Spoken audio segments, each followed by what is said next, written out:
Good morning. I want to give a shout out to Jonathan Kahn, Book of Mysteries. Picked up some ideas from him. Also, I was chatting with, I think it's okay if I mention his name, Drew. He's a trainer over at the Health Club. And he used to be an NBA basketball player. Actually went by a different name then. I don't fully understand it, but I just know him as Drew. Big guy, 6'8", and a big, strong guy. And he made the comment that the strongest rebounders, the strongest people he ever played against are two pretty famous guys. One is Charles Barkley, who's my height, by the way, but a little bit stronger, and Dennis Rodman, who you wouldn't think was strong. So I had a little bit more of a conversation with Drew about this, and he said that the deal with Rodman was he could control him with his arm, but Rodman was constantly in motion. He never got tired, which is, I thought, pretty interesting. Another thing that he said, and this ties in with the teaching today, is that there was this guy, Ben Wallace, who wasn't as tall as he thought, and so he wore his hair to make himself look taller. But he said that he could pick the ball off the ground. He could be bent over, get the ball off the ground, and just jump straight up and dunk the ball. Most people can't do that. You know, we just watched the Olympics, and here's the deal. If you want to jump further, you get a running start, right? I mean, it's momentum. Like, you can just try it, like, from a standing still, jump as far as you can. And if Ben Wallace can dunk from the floor, imagine if he was in motion. He could go way over the basket. You get what I'm saying? And how about when they do the pole vault or the high jump? You know, all those things, it just works a whole lot better if you've got some momentum going forward.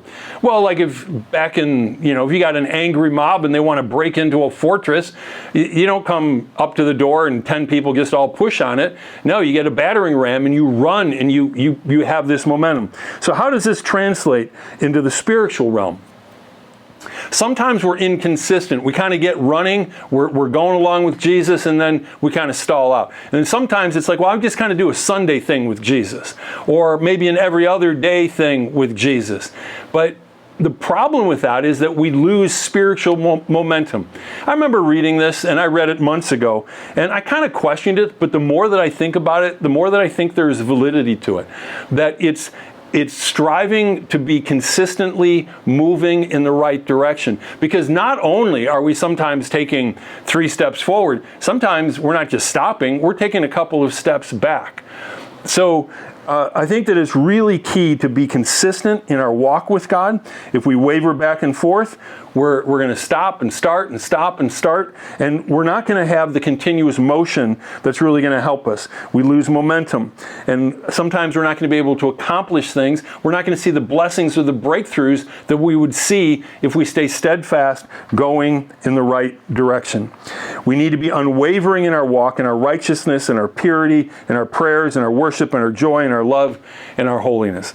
So one of the things that just comes to mind is back in the day when we used to go out to Colorado, Ravencrest Chalet, we would go, they called it snow sliding. We'd find a spot in Rocky Mountain National Park, and we'd take a big garbage bag, wear it like a diaper, and if you find a nice patch of snow, you had to make sure there's no rocks hidden in it. You could just slide down that mountain as far as you wanted, okay? And it was a lot of fun.